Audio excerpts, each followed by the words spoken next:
Emma Torres had always been the kind of person who ran toward danger instead of away from it. As a trauma nurse at Manhattan General, she'd seen enough emergencies to know that hesitation killed people. So when she smelled smoke walking past the luxury apartment building on her way home from a double shift, she didn't think, she acted.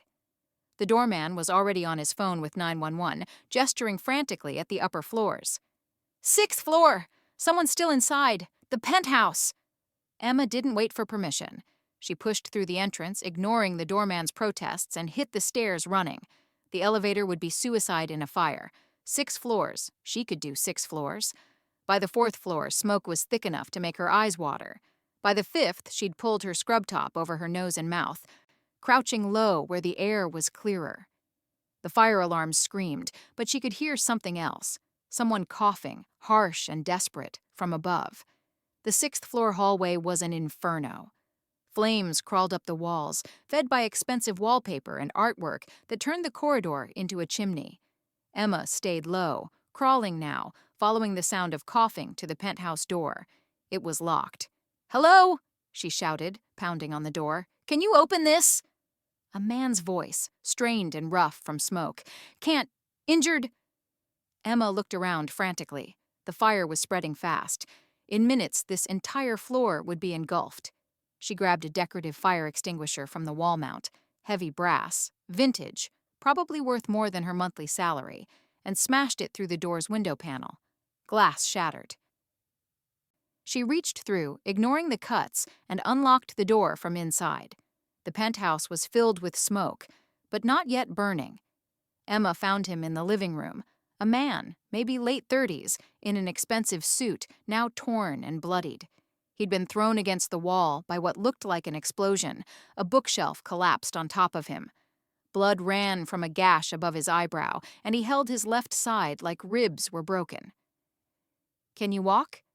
Emma crouched beside him, already assessing injuries with her nurse's eye. Concussion probable, broken ribs likely, but mobile if necessary. "Who are you?" His accent was slight but unmistakable. Italian, cultured, the kind that came from old money and older families. "Someone who's about to save your life if you can stand up." She grabbed his arm, pulling it over her shoulders. "We need to move." "Now!"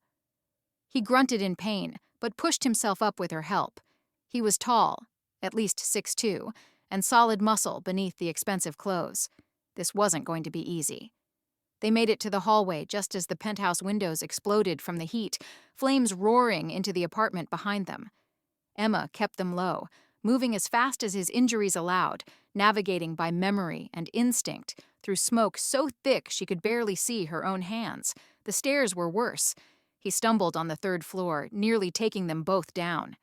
Emma caught him, braced against the wall, her muscles screaming. "Keep moving," she ordered. "I didn't come up here to die with you." "Noted," he managed, and there was something almost amused in his rough voice despite the pain. "2nd floor, 1st floor." Then they were bursting through the lobby doors into the street, both of them collapsing onto the sidewalk as firefighters rushed past them into the building. Emma's lungs burned, her hands were bleeding, and every muscle felt like it had been wrung out and left to dry. But they were alive. Paramedics descended immediately. Emma waved them toward the man she'd pulled out. He was worse off than her, needed attention first. But he grabbed her wrist before she could move away. "Your name," he said, his pale gray eyes intense despite the soot and blood covering his face. "I need your name." "Emma. Emma Torres. Now let them help you. Emma Torres." He said it like he was memorizing it, committing it to memory with the same intensity as he did everything else, she suspected. "I owe you my life." "You don't owe me anything. I'm a nurse." "It's what I do." She pulled her wrist free gently. "Now let the paramedics do their job before you pass out and make me look bad." He smiled, actually smiled, blood-streaked and smoke-stained, and let the paramedics load him onto a gurney. Emma gave her statement to the fire chief, got her hands bandaged by a paramedic who scolded her for not seeking treatment first, and then slipped away before the reporters could start asking questions. She'd done her good deed for the day. Time to go home, shower off the soot, and try to forget the terror of running into a burning building. She didn't forget. And 3 days later, he found her. Emma was leaving the hospital after another shift when a black town car pulled up to the curb. The back window rolled down, and there he was, cleaned up now, stitches visible above his eyebrow, moving stiffly from the broken ribs, but alive and somehow more intimidating without the blood and smoke. "Miss Torres, a moment of your time." "I'm tired, and I smell like hospital. Maybe another time." Emma kept walking. The car followed her. "Please, I have something important to discuss. Like how you found out where I work, because that's a little creepy. Like how I need to properly thank you for saving my life and warn you that doing so may have put you in danger." That stopped her. Emma turned to look at him fully. "What kind of danger?" "The kind that requires a conversation somewhere private. Please, get in the car." Every instinct told her this was a bad idea. Strange man, expensive car, cryptic warnings. This was how horror stories started. But he'd been vulnerable 3 days ago, trapped and injured. And she'd seen something in his eyes, something that told her he wasn't going to hurt her, at least not intentionally. Against her better judgment, Emma opened the car door and slid in. The interior was leather and luxury, soundproofed enough that the city noise disappeared the moment the door closed. He sat across from her, studying her with those intense gray eyes. "My name is Marco Santoro," he said. "And the fire 3 days ago was not an accident. It was an assassination attempt by a rival family who now knows that you saved me." "Family? You mean—" I'm not the businessman my building lease suggests. I'm the head of the Santoro organization. My family has controlled certain operations in New York for 3 generations. He said it calmly, matter-of-factly, like he was discussing the weather. "And you, Emma Torres, walked into the middle of a war you didn't know existed." Emma's hands clenched in her lap. "I pulled someone out of a fire. That's it. I'm not involved in your mob business or whatever." "You weren't, but now you are. Because I'm alive when I should be dead. Because you were seen carrying me out of that building. Because the people who tried to kill me will want to know who you are, what you know, and how they can use you against me." "This is insane." Emma reached for the door handle. "Wait." His hand caught hers, gentle but firm. "I know this is not the gratitude you expected, but I meant what I said in the street. I owe you my life, and in my world, that debt is sacred, which means I'm now responsible for keeping you safe from the danger I've brought into your life. I don't need your protection. I'm just a nurse who pulled a stranger from a burning building without hesitation, who didn't run when any sane person would have, who has more courage in her small frame than most of my soldiers combined." His grip tightened slightly. "You are not just anything, Emma Torres, and I will not let my enemies touch you. That is my promise. My vow." Emma stared at him, this dangerous man with his expensive suit and his old-world honor and his talk of debts and vows. She should run, should demand he let her go, should call the police. Instead, she heard herself ask, "What does that mean? Your protection?" "It means you're under the Santoro family's guardianship. Anyone who threatens you threatens us. Anyone who harms you answers to me. You'll have security, discreet, invisible, unless needed. You'll have resources if you need them. And you'll have my word that no harm will come to you because of what you did for me. I don't want any of this. I just want to go back to my normal life." "I know." And he did look genuinely sorry. "But normal ended the moment you ran into that burning building. Now you're part of my world, whether you want to be or not, and I will not apologize for keeping you alive." The car had been driving while they talked, Emma realized, not aimlessly, with purpose. They pulled up outside her apartment building. "How do you know where I live?" "I told you. I'm thorough." Marco opened the door for her, moved stiffly as he followed her out onto the sidewalk. "Go home. Rest. Tomorrow someone will contact you about security arrangements. And if I refuse? Then you'll have security anyway, but they'll be less polite about it." His eyes held hers. "I understand your anger, your fear, your desire to reject all of this. But Emma, please understand, keeping you safe is not optional for me. It's honor. It's duty. It's the only way I can repay the debt I owe." Emma wanted to argue, to insist she didn't need saving, to walk away from this impossible situation. But something in his expression stopped her. This wasn't negotiable. Not because he was forcing her, but because he genuinely believed he had no choice. "This is insane," she said again. "Yes, but it's real." He stepped back toward the car. "Sleep well, Emma Torres. Tomorrow we'll discuss the details." Then he was gone, and Emma was left standing on her apartment steps, wondering how saving someone's life had turned into this complicated mess. Emma didn't sleep. She spent the night researching Marco Santoro on her laptop, finding surprisingly little: a few mentions in business journals about real estate holdings, a couple of charity galas attended, nothing that screamed mafia boss. But the absence of information was telling in itself. People with that much money usually had bigger digital footprints, unless they paid to keep things quiet. Her phone rang at 7 a.m. Unknown number? "Miss Torres, this is Sophia. Mr. Santoro asked me to coordinate your security detail. I'll be outside your building in 30 minutes to discuss arrangements. Please be ready." The woman hung up before Emma could respond. 30 minutes later, Emma opened her apartment door to find a woman in her 40s, elegant in a tailored pantsuit, with sharp eyes that missed nothing. "Sophia Russo. I manage security operations for the Santoro family." She walked in like she owned the place, scanning the apartment with professional efficiency. Small space, one entrance, fire escape accessible from the bedroom window. Not ideal, but workable. "Excuse me, but I didn't invite you in." "Mr. Santoro takes his obligations seriously, Miss Torres. You saved his life. That makes you family now, whether you understand what that means or not." Sophia pulled out a tablet, started making notes. "Your work schedule: 12-hour shifts, rotating days and nights. You walk to and from the hospital, sometimes taking the subway. You stop at the bodega on 3rd Avenue for coffee. Very predictable, very dangerous." "How do you know all that?" "Because I've had people watching you since the fire, making sure no one else was watching too." Sophia looked up, her expression serious. "The Rinaldi family, they're the ones who tried to kill Mr. Santoro. They have eyes everywhere. If they've identified you, and we have to assume they have, you're a target, either for information or for leverage." Emma's stomach dropped. "I don't know anything. I just pulled him out of a fire." "They don't know that. All they know is you risked your life to save him. That suggests connection, loyalty, value." Sophia set down the tablet.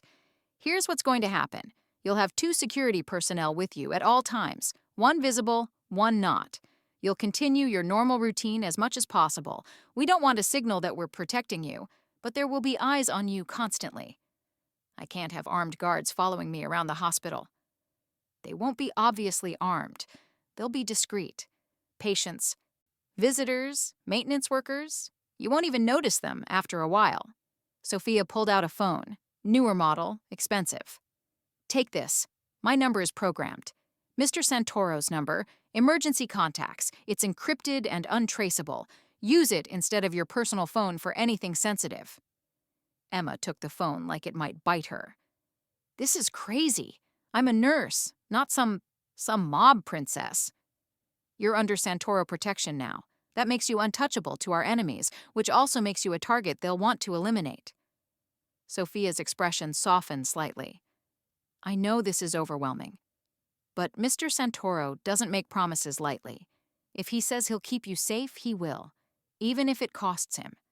"Why?" "I'm nobody to him, a stranger who did what any decent person would do. You're someone who saved his life without hesitation, without knowing who he was, without asking for anything in return. That kind of selflessness is rare in our world. It matters to him."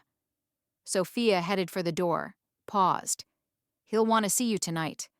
Dinner, to properly thank you and explain the situation more fully. A car will pick you up at 7. "And if I refuse?" "Then he'll show up here instead, which is less secure. Your choice, Miss Torres."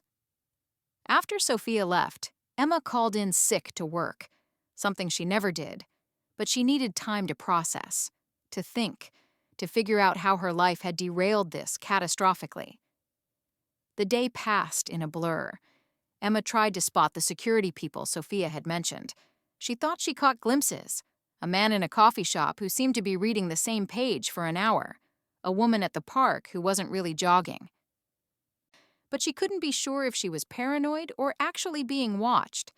At 6:30, she showered and changed into the only dress that might be appropriate for dinner with a MAFIA boss, a simple black number she'd bought for a cousin's wedding. It felt ridiculous, dressing up to meet a criminal. But insulting him seemed unwise. The car arrived at exactly 7. Not the town car from yesterday, but an SUV with tinted windows and a driver who introduced himself simply as Carlo. The restaurant was in Little Italy, small, intimate, the kind of place that didn't advertise and didn't need to. Carlo escorted her inside, where Marco waited at a private table in the back, away from other diners. He stood when she approached, moving more easily than 3 days ago. The stitches above his eyebrow were neat, professionally done. He wore a dark suit that probably cost more than her monthly rent. "Emma, thank you for coming." He pulled out her chair himself, old-fashioned manners that seemed genuine rather than performative. "I don't think I had much choice." "You always have choices. Some are just more complicated than others." He settled across from her as a server appeared with wine, expensive, Italian, poured without Marco ordering. "How are you?" Sophia said she explained the security arrangements. "She explained that my life is no longer my own, that I'm apparently in danger because I did the right thing." Emma's hands clenched in her lap. "I didn't ask for any of this." "I know, but I'm asking, begging, if necessary, that you accept it anyway, because the alternative is you getting hurt, and I can't allow that." Marco's gray eyes were intense, serious. "The Rinaldi family doesn't forgive. They've been trying to take over Santoro operations for 2 years. Killing me would have accomplished that. You prevented it. That makes you an enemy in their eyes. So I'm being punished for saving your life. You're being protected because I'm honoring my debt. There's a difference." He leaned forward slightly. "In my world, Emma, debts of blood and honor are everything. You gave me my life back. That's not something I can repay with money or gratitude.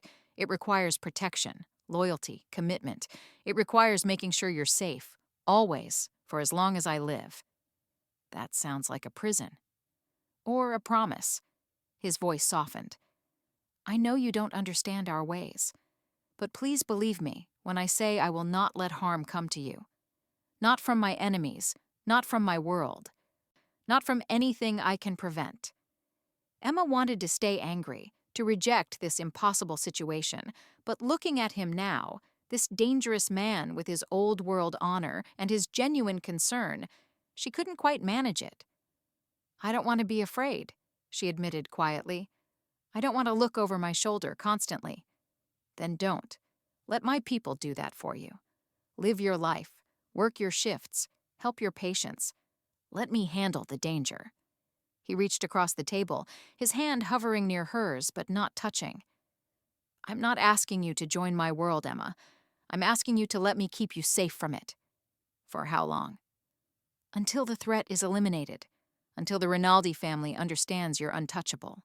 Until—" He paused. "Until I'm certain you're safe." "And then what?" "You just disappear, and I go back to normal?" Something flickered in his expression. Something that might have been disappointment, or hope, or both. "If that's what you want?" "Yes." Emma studied him, this man who'd upended her life with his honor and his promises. She should hate him, should resent him for dragging her into his world. Instead, she found herself curious about who he was beyond the title, about what kind of man inspired such loyalty from people like Sophia, about why saving his life felt like it meant something more than just professional duty. "Okay," she said finally, "I'll accept your protection. For now. But I have conditions." "Name them." "I continue my work without interference. Your people stay invisible. I can't have patients or colleagues knowing about this. And you keep me informed. No more surprises. No more dramatic revelations. If I'm in danger, I deserve to know the details." Marco smiled. Genuine, warm, transforming his stern face into something almost boyish. Agreed. All of it. You have my word. The word of a mafia boss. Should that comfort me? The word of a man who keeps his promises. That should comfort you. He signaled the server. Now let's eat. You're too thin. Sophia said you work doubles and forget to eat. That ends tonight. Despite everything, Emma felt herself smile. Bossy? Concerned. There's a difference. Over dinner, which was exceptional, course after course of authentic Italian cuisine, Emma learned that Marco wasn't what she expected. He was educated, well-read, had studied at Columbia before circumstances pulled him back into the family business. He asked about her work, listened intently when she talked about her patients, seemed genuinely interested in her life beyond just keeping her safe. By the time dessert arrived, Emma had almost forgotten she was dining with a criminal. Almost. Thank you, Marco said, as Carlo prepared to drive her home, for giving me the chance to explain, for accepting my protection, for not running. I considered it. I know, but you didn't. That takes courage. He hesitated, then added quietly, You continue to surprise me, Emma Torres. Likewise, Marco Santoro. 2 weeks passed. Emma returned to work, her life appearing normal on the surface. But she'd learned to spot her shadows now, the security Marco had promised. The man who always seemed to be in the hospital cafeteria when she took breaks. The woman who cleaned the nurse's station a little too often. The patient's cousin who visited the same room on her floor every day. It should have felt invasive. Instead, it felt oddly comforting. Marco called every evening, brief check-ins that somehow stretched into longer conversations about everything and nothing. He wanted to know about her day, her patients, what she'd eaten. She found herself asking about his work, the legitimate parts, the real estate and restaurants and import businesses that fronted for whatever else he did. They didn't talk about the danger. About the Rinaldis, or the fact that she was essentially a prisoner of protective custody, until the night everything changed.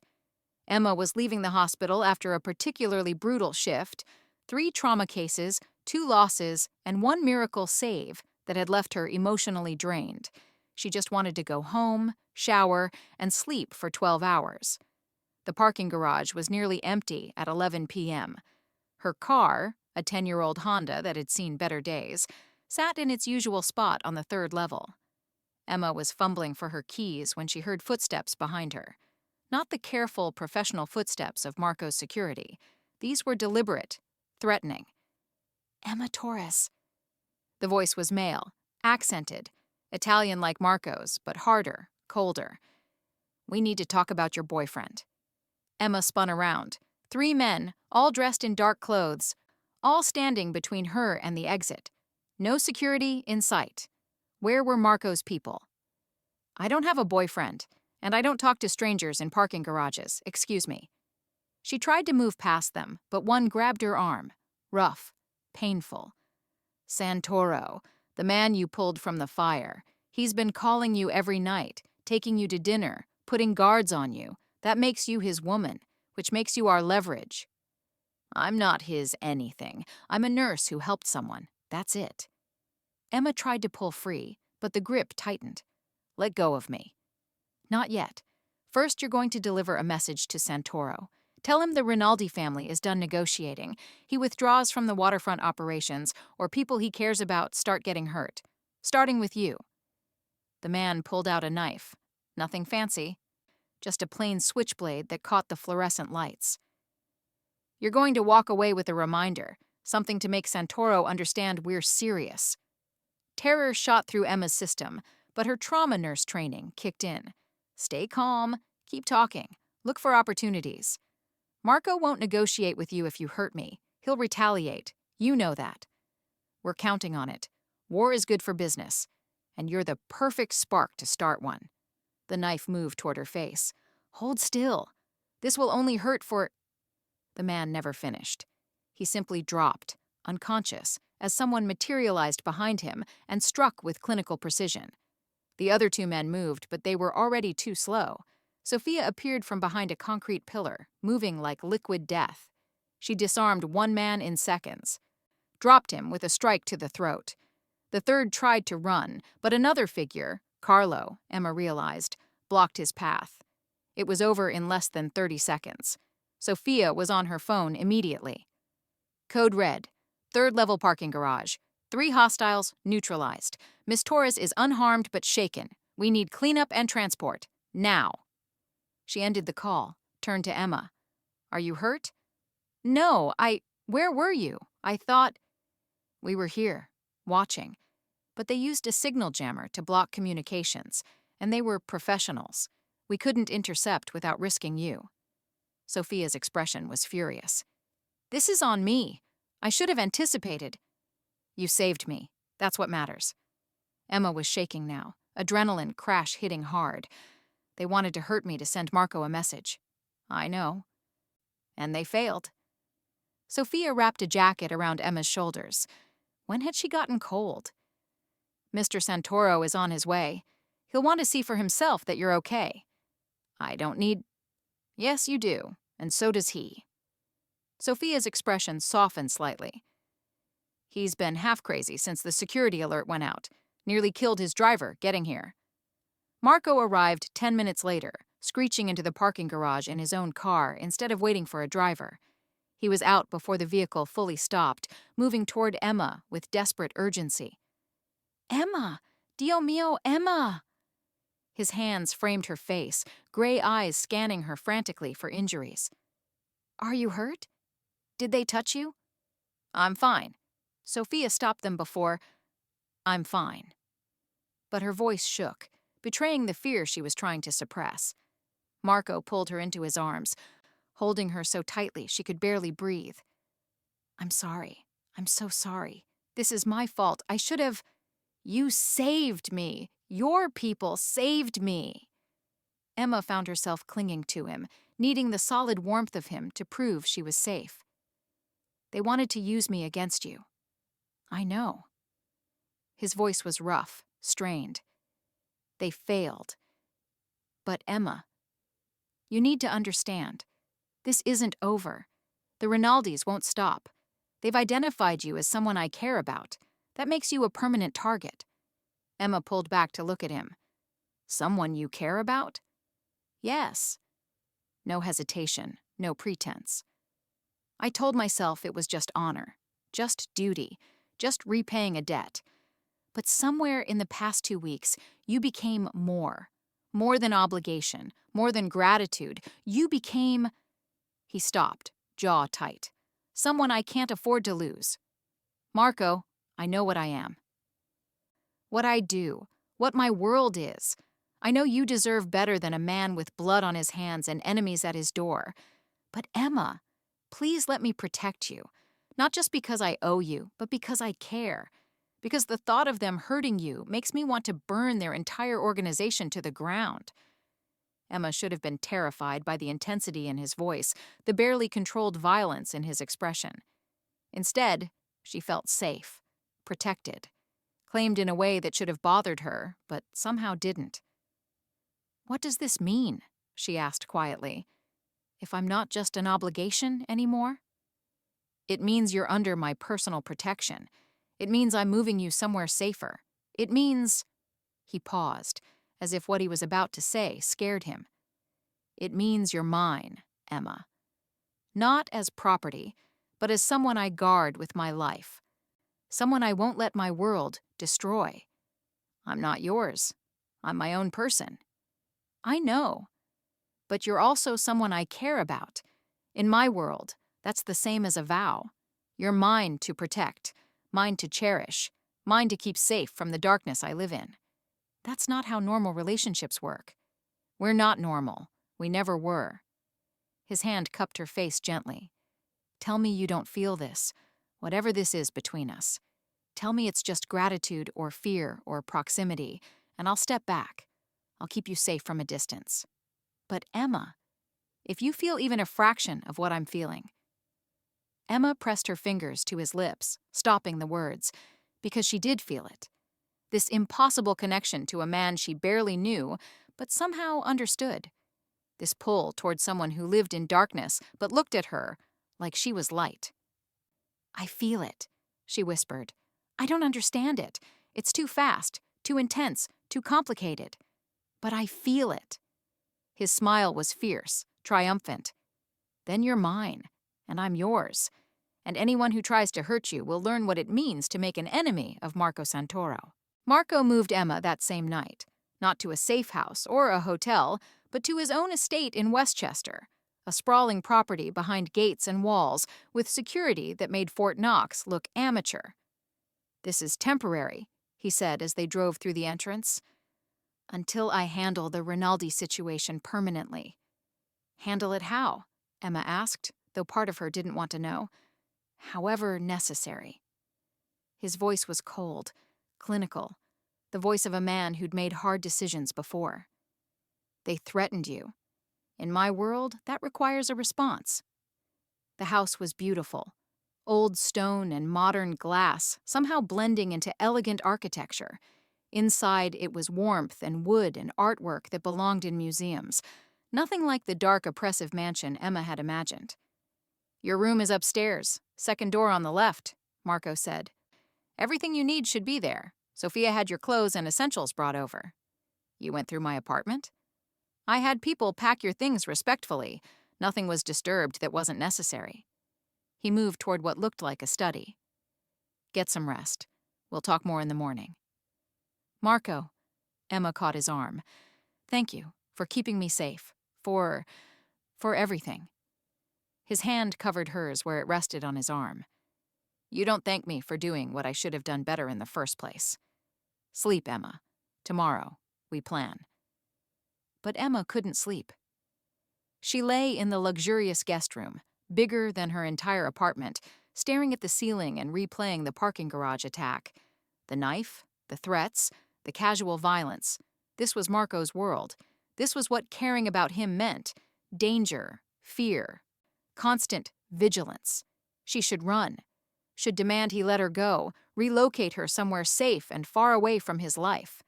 Instead, she found herself getting up at 2 a.m., padding downstairs in the pajamas someone had thoughtfully packed, following the light coming from the study. Marco sat at a desk covered in papers and tablets, still dressed despite the hour, broken ribs clearly bothering him as he shifted position. He looked up when she entered, surprise and concern crossing his face. "Can't sleep?" "Neither can you, apparently." Emma moved into the room, noticing the photos on one wall. Family pictures, she realized. A younger Marco with an older couple. Brothers. A sister. "Your family?" "Was. My father and mother died 6 years ago. Car accident. Actually an accident, unlike most things in our world. My oldest brother Antonio runs operations in Sicily. My younger brother Luca handles the West Coast. My sister Maria, married into another family, lives in Boston." He stood, moved to stand beside her, looking at the photos with something like longing. "We were close, once, before responsibility and territory and blood pulled us in different directions." "You miss them?" "Every day. But this life, it doesn't allow for closeness. Too dangerous. Everyone you love becomes a target." His eyes found hers. "Which is why what I'm doing with you is monumentally stupid." "Then why do it?" "Because apparently I'm willing to be stupid when it comes to you." He turned to face her fully. "Emma, you need to understand what you're accepting. Being with me, being mine, means danger. It means looking over your shoulder. It means my enemies will always see you as a weakness to exploit. Tonight was just the beginning. So let me go, relocate me, keep me safe from a distance, like you said." "I can't." Raw honesty. "I know I should. I know it's the right thing, the safe thing, but I can't let you go. Not now, not after—" He stopped, jaw tight. "After what?" "After I've had 2 weeks of hearing your voice every night. After I've learned that you cry during sad movies but laugh at terrible puns. After I've discovered you're brilliant and brave and so goddamn good, it makes me want to be better than I am." His hand came up to cup her face. "I'm a selfish man, Emma. I want you close, even knowing what it costs." Emma's breath caught. "Marco, tell me to stop. Tell me you don't want this, and I'll arrange protection from a distance. But if you stay, if you choose this, choose me, I need you to understand what it means. I'm possessive, protective. I'll want to know where you are, who you're with, that you're safe. I'll hover and worry and probably drive you crazy with security measures. That sounds exhausting. It is, but it's also the only way I know how to care about someone in this life. His thumb traced her cheekbone. I can't be normal, Emma. Can't give you dinner dates and movie nights without armed guards. Can't promise you safety or simplicity or anything resembling a regular relationship. All I can offer is protection, loyalty, and the promise that I'll burn the world down before I let anyone hurt you. Emma should have been terrified. Should have run from this intense, dangerous man with his possessive declarations and his world of violence. Instead, she stepped closer, her hand settling on his chest. What if that's enough? What if I don't want normal? What if I want this, whatever this is, with you? Marco's expression shifted. Surprise, hope, hunger, all mixing together. You don't know what you're saying. I'm a trauma nurse. I deal with life and death every day. I've seen enough violence and pain to understand what your world is, and I'm choosing it anyway. Choosing you anyway. She rose on her toes, bringing her face closer to his. Kiss me, Marco. Stop talking about all the reasons we shouldn't do this and just kiss me. His control snapped. Marco's mouth claimed hers with desperate intensity, one arm wrapping around her waist to pull her against him, the other hand sliding into her hair. The kiss was possession and promise and need all rolled into one. Emma kissed him back with equal desperation. Her hands fisting in his shirt, her body pressed against his, despite the broken ribs that had to hurt. Nothing mattered except this. Him. Her. This impossible connection that felt more real than anything she'd ever experienced. When they finally broke apart, both breathing hard, Marco rested his forehead against hers. You're mine now, he said roughly. No going back. No changing your mind.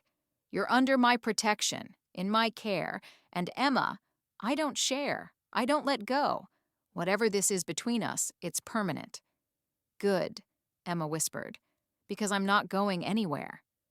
Even knowing what it means, the danger, the complications, the life you'll have to live? Especially knowing that, because you're worth it. This, whatever we are, is worth it. She kissed him again, softer this time. I saved your life in that fire. Maybe you're saving mine too, in a different way. Maybe we're saving each other. Marco's smile was fierce and tender all at once. Then we save each other. Together. Against whatever comes.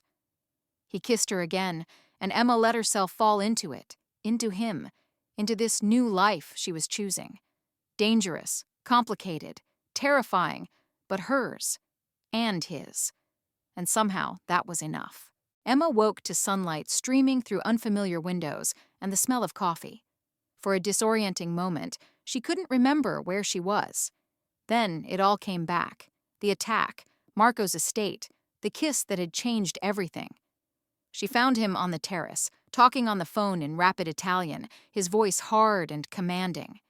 This was the man who ran an empire, she realized. Not the gentle, protective Marco who'd kissed her last night, but someone harder, more dangerous. He noticed her, his expression immediately softening. He ended the call abruptly. You should be sleeping. It's barely 7. Hospital schedule. My body doesn't know how to sleep past 6 anymore. Emma accepted the coffee he offered. What were you arguing about? Business. The Rinaldi situation. His jaw tightened. They're refusing to back down. Last night's attack was just the opening move. They're planning something bigger. How do you know? Because I have people inside their organization, and because I know how they think. He led her to sit, his hand at her back protective and possessive. Emma, I need to ask you something, and I need complete honesty. Okay. Are you willing to stay here? Not just for a few days, but potentially weeks? No work, no hospital, completely isolated until this is resolved? He looked pained, even asking. I know it's asking too much.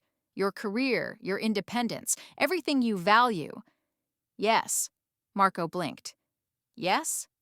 I'll stay, because I'm not stupid. I know I'm in danger, and because... Emma set down her coffee, met his eyes directly. Because being here with you is where I want to be. Even if it means putting my life on hold. Your job? I already called in, told them I had a family emergency, needed extended leave. They weren't happy, but they'll manage. She'd made the call at 5 a.m., lying in bed and making the choice. I choose this. I choose you. Stop trying to give me reasons to run. Marco pulled her into his arms, his kiss fierce and grateful. You're remarkable. Do you know that? I'm practical. Running from you just means running from the danger without protection. At least here, I have armed guards and really good coffee. He laughed, actual laughter that transformed his stern face. Is that all I am to you? Good coffee and security? The kissing is pretty good too, Emma admitted with a smile. The next week was surreal. Emma lived in a gilded cage, but Marco made it bearable. He worked from home, conducting business from his study, but always making time for meals with her. They talked for hours, about everything and nothing. She learned about his childhood, his father's expectations, the moment he'd realized he had no choice but to take over the family business. I was 22, Marco said one evening over dinner, studying international business at Columbia, planning to go legitimate. Then my father died, and everything fell apart. Antonio was in Sicily. Luca was too young.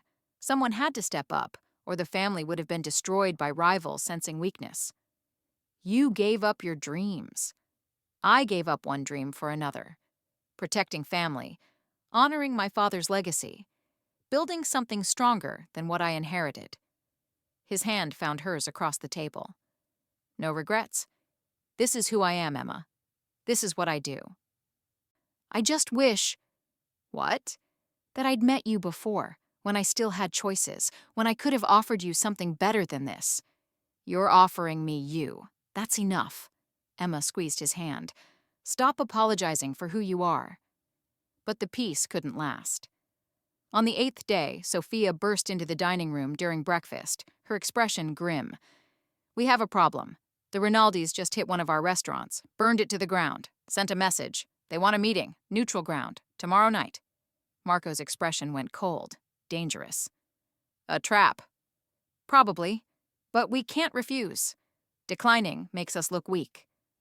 Sophia handed him a tablet with details. They're demanding you come personally. No Emma, they specified. Just you and your second. Absolutely not. Emma was on her feet before she realized she'd moved. It's obviously a trap. They'll kill you. They'll try. Marco's voice was ice. But I've survived worse.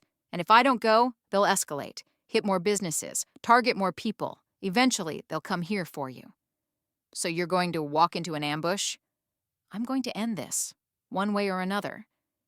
He stood, pulled her into his arms despite Sophia's presence. I need you to trust me. Trust that I know what I'm doing. I trust you. I don't trust them. Emma's hands fisted in his shirt. Take me with you. No. Marco. No. Firmer now. Emma, you're what they want, using you to draw me out, to distract me, to hurt me. I won't give them that opening. You stay here, behind walls and guards, where I know you're safe. And what if they kill you? What happens to me then? Then Sophia has instructions. Money, new identity, relocation. You'll be safe. He kissed her forehead. But I'm not planning to die, amore. I have too much to live for now. That night, Emma couldn't sleep. She paced her room, imagining every horrible scenario. Marco walking into a trap. Marco outnumbered and outgunned. Marco dying because he'd promised to protect her. At 2 a.m., she made a decision. She found Sophia in the security room, monitoring cameras and communications. I want to come tomorrow, Emma said without preamble. Mr. Santoro said no. Mr. Santoro isn't here. I am. And I'm telling you, I'm coming. Emma's voice was steel. They want me? Fine. Let's give them what they want, but on our terms. You're suggesting using yourself as bait. I'm suggesting we turn their trap back on them. They expect Marco to come alone, distracted by worry about me. What if I'm there? What if we flip the script? Sophia studied her for a long moment. You realize this is insane. Mr. Santoro will be furious. Let him be furious. At least he'll be alive to yell at me. Emma crossed her arms. You said you're his second in command. That means you make decisions too. Make this one. He'll never forgive me if something happens to you. And I'll never forgive myself if something happens to him, because I hid behind walls while he walked into danger. Emma's voice softened. Please, Sophia, help me protect him. The way he's trying to protect me. Sophia sighed, the sound of someone making a choice they knew they'd regret. We do this my way. Complete tactical control. You follow every order, no questions. Understood? Understood. And when Marco finds out, because he will, I'm blaming you entirely. Fair.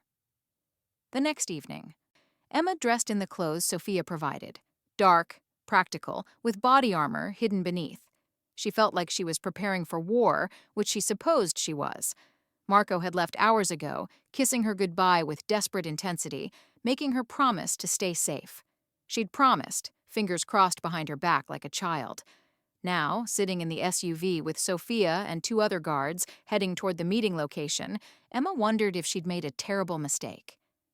Second thoughts? Sophia asked. Constant thoughts, but I'm not backing down. Good, because we're committed now. Sophia checked her weapon with practiced ease. The meeting is in a warehouse in Red Hook, Rinaldi territory, which is why it's a trap. But we have people positioned around the perimeter. You stay with me at all times. If I say run, you run. If I say down, you get down. Clear? Crystal. They arrived at the warehouse to find Marco's car already there. Emma's heart hammered. He was inside, possibly already in danger. Sophia led her through a side entrance, moving with military precision. Inside, the warehouse was cavernous, lit by harsh overhead lights. In the center, 2 groups faced each other. Marco with 4 of his men on one side, the Rinaldis with twice that number on the other. Marco's back was to them. He hadn't seen her yet. This is your last chance to back out, Sophia whispered. Emma stepped forward into the light. Too late for that. Marco turned at the sound of her voice. The expression on his face, shock, fury, terror, love, would have been comical if the situation wasn't so deadly. Emma, what are you... He moved toward her, but stopped as the Rinaldi leader laughed. Well, well. The little nurse. Marco, you should control your woman better. Bringing her here was... He paused, smiled coldly. Actually, perfect. Saves us the trouble of hunting her down later. The Rinaldi soldiers moved, weapons rising, and Emma realized she might have just made the biggest mistake of her life. Emma, get behind me, now! Marco's voice was deadly calm, but Emma could see the fury and fear warring in his eyes. I'm not hiding anymore. Emma stepped forward, chin lifted despite the terror coursing through her. You wanted me, Rinaldi. Here I am. Let's talk like adults instead of playing these games. The Rinaldi leader, Vincent, she'd learned his name was, laughed. The nurse has courage. I see why you're keeping her, Santoro, but courage won't save her. Nothing will. You're wrong. Marco moved with lethal grace, positioning himself between Emma and the Rinaldi soldiers. You think this is a trap for me? You're in my city, Vincent, surrounded by my people. Every exit is covered, every route out blocked. The only trap here is yours. Vincent's smile faltered. You're bluffing. Am I? Sophia, show him. Sophia pulled out a tablet, held it up. On the screen, surveillance footage showed the warehouse exterior, surrounded by at least 30 armed men, all Santoro soldiers. The perimeter was locked down tight. You came to my territory thinking you'd ambush me, Marco said coldly. But Emma showing up wasn't a mistake. It was strategy. She drew your attention while my people moved into position. You're not leaving here, Vincent, not unless I allow it. You'd start a war over one woman? I'd end a war over her. Marco's hand found Emma's, squeezed once, reassurance and promise. But I'm not here to kill you tonight. I'm here to make an offer, one time. Take it or face the consequences. What offer? You leave. Take your family, your operations, and you go. New Jersey, Philadelphia, Boston. I don't care. But you're done in New York. You tried to kill me. You threatened Emma. You've been testing my patience for 2 years. That ends tonight. Marco's voice was steel. Walk away now, with your life and what's left of your organization. Or stay, and I dismantle everything you've built, piece by piece, until the Rinaldi name means nothing. Vincent's face reddened. You can't. I can. I will. The 5 families have already given me permission. You broke protocol by targeting a civilian under my protection. They want you gone as much as I do. You're bad for business, Vincent. Sloppy, violent, drawing too much attention. I'm offering you the exit they're too polite to demand. And if I refuse? Then we do this the hard way. Marco pulled Emma closer. But understand, you don't get her. You don't get to hurt her, use her, or even look at her wrong. She's under my personal protection. Under Santoro family guardianship. That's sacred, Vincent. Even you should understand what that means. Emma could see Vincent calculating, weighing his options. He was outnumbered, outmaneuvered, but pride warred with survival instinct. You'd let me walk away? After everything? I'd let you live. There's a difference. But yes, leave New York, cease all operations against me, and you live. Stay, and... Marco's smile was cold. Well, you saw what happened to the last family that tried to take what was mine. Ask around about the Castellanos, if you can find anyone left to ask. The threat hung in the air, heavy and unmistakable. Emma had heard whispers about the Castellanos, a family that had tried to overthrow the Santoros 5 years ago. They'd disappeared almost overnight. Their empire dismantled so thoroughly, it was like they'd never existed. Vincent paled slightly. You want me to abandon 2 generations of work? Everything my family built? I want you to survive. Consider it professional courtesy. Marco's expression hardened. You have until sunrise to decide. Stay, and war begins at dawn. Leave, and you live to rebuild elsewhere. Choose, Vincent, but choose quickly. The standoff stretched, tension crackling like electricity. Emma barely breathed, hyper-aware of every weapon, every soldier, every potential point of violence. Finally, Vincent stepped back. You'll have an answer by dawn. Make it the smart answer.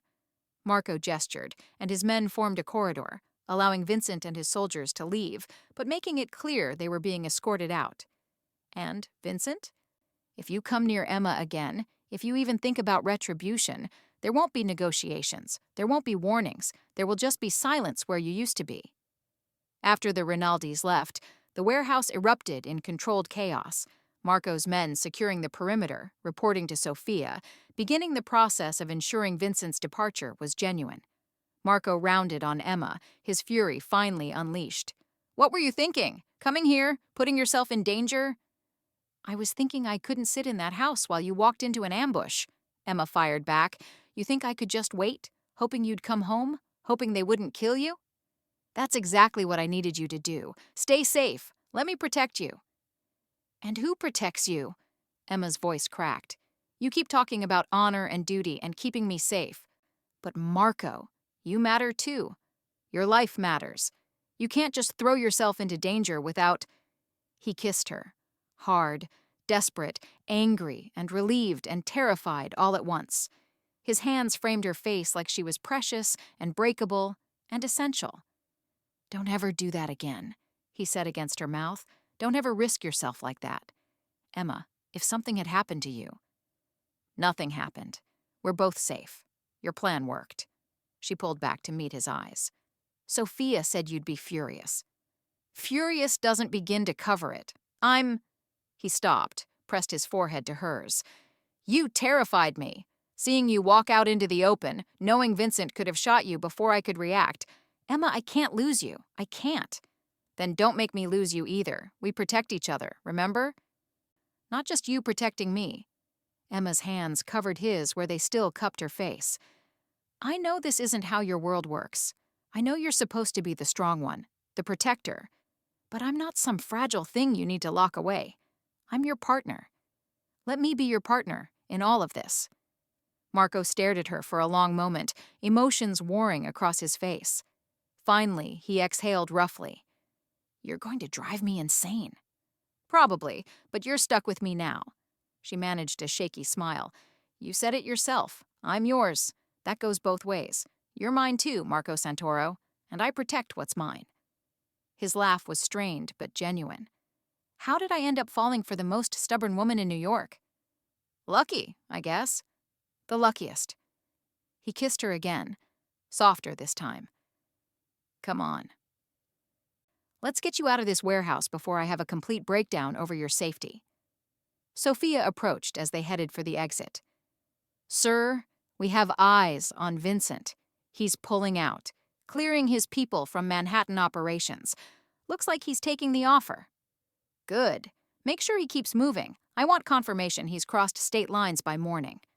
Marco's arm stayed tight around Emma. And, Sophia? Yes, sir? The next time my woman comes up with a suicidal plan, you say no. That's an order. Noted, sir. Though for the record, it worked. Her showing up rattled Vincent enough that he believed we'd been setting a trap all along. Sometimes unconventional strategies are still going to give me a heart attack. Get back to coordination. I need a full debrief by morning. In the car heading home, Emma leaned against Marco's shoulder. Adrenaline crash making her shake. He held her close, his hand stroking her hair, his body warm and solid and alive. Promise me something, he said quietly. What? Next time you want to rush into danger for me, at least give me warning so I can have a proper panic attack. I promise. If you promise to stop thinking you have to face everything alone. Deal. He kissed the top of her head. Impossible, stubborn woman. Overprotective, dramatic man. We're quite a pair. The best pair. Emma tilted her face up for a kiss. And we're both alive. That's what matters. That's what matters, Marco agreed. Though I may need to assign you your own security team just to protect you from yourself. I already have security. You. His arms tightened around her. Always, amore. Always. 3 months later. Emma stood in the kitchen of Marco's estate. Their estate now, she supposed, making coffee and humming along to the radio. The morning sun streamed through the windows, painting everything in gold. So much had changed since that night in the warehouse. Vincent Rinaldi had left New York, relocated to Philadelphia with what remained of his organization. Word on the street was he'd learned his lesson about challenging the Santoros. Marco had consolidated power, strengthened alliances, and somehow managed to make the entire situation look like a strategic victory rather than a near disaster. And Emma?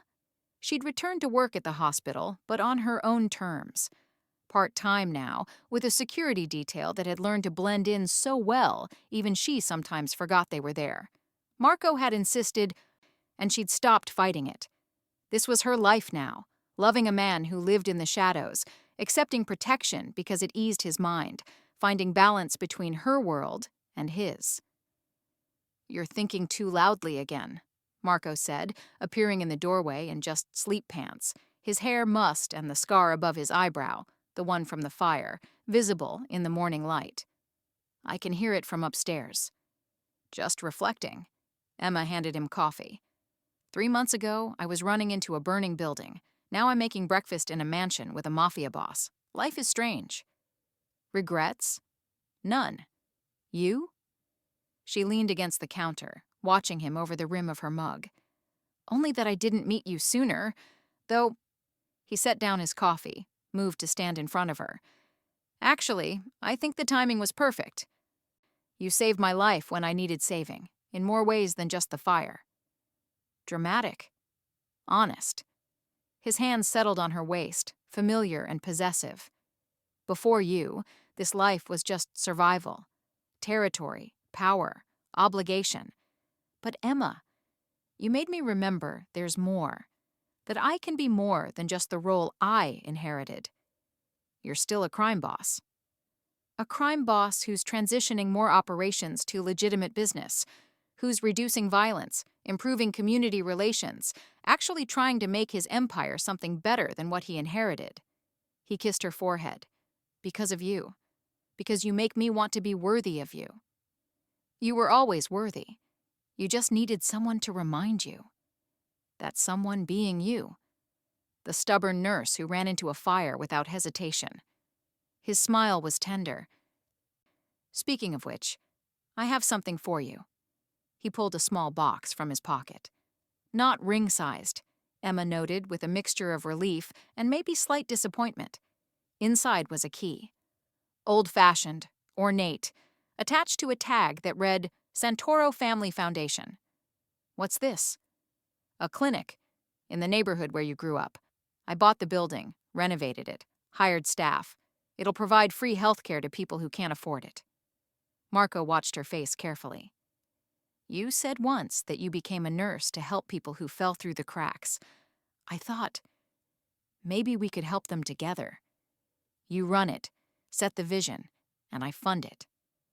Anonymously, of course. Can't have people knowing Marco Santoro has gone soft. Emma's eyes filled with tears. You built a clinic. For me. For us. For the community. For... He paused. Uncharacteristically nervous. For our future. Whatever that looks like. Our future. Emma set down the key, her hands coming up to frame his face. What does our future look like to you, Marco? Honestly, I don't know. This life, my obligations, they're complicated. I can't offer you normal, can't promise white picket fences and suburban safety. But Emma, his hands covered hers, I can promise you'll always be protected, always be cherished, always be mine if you'll have me. That sounds like a proposal. Not yet. When I propose, you'll know. There will be rings and planning, and probably Sophia coordinating security for the event. His smile was soft. But this is a promise, a vow, that whatever our future holds, we build it together, your world and mine, your goodness and my darkness, finding balance. Emma kissed him, slow and deep and full of promise. I love you, even though you're dramatic and overprotective, and probably still have people following me to the grocery store. I love you, even though you're reckless and stubborn, and gave me a heart attack by walking into that warehouse. He pulled her closer. We're quite a pair. The best pair. She rested her head against his chest, listening to his heartbeat, steady, strong, alive. Thank you. For the clinic, for everything, for giving me a purpose beyond just surviving. You gave me the same thing. You saved my life that night, Emma.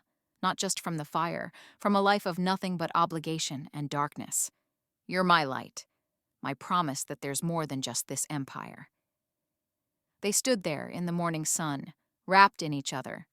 Two people who'd found something precious in the most unlikely circumstances. Later that week, Emma stood at the entrance of the new clinic, Torres Santoro Community Health Center, though the Santoro name was conspicuously absent from the public paperwork. Inside, nurses and doctors prepared for the grand opening. Free health care, no questions asked, serving the neighborhood Emma had grown up in. Marco stood beside her, his hand at her back, protective as always. Sophia hovered nearby with security, because some things never changed. Your mother would be proud, Marco said quietly. Emma's mother had passed 2 years ago, but she'd been a nurse too. This clinic was as much for her memory as anything. She would have loved you. Eventually, after getting over the whole crime boss thing. Crime boss transitioning to philanthropist.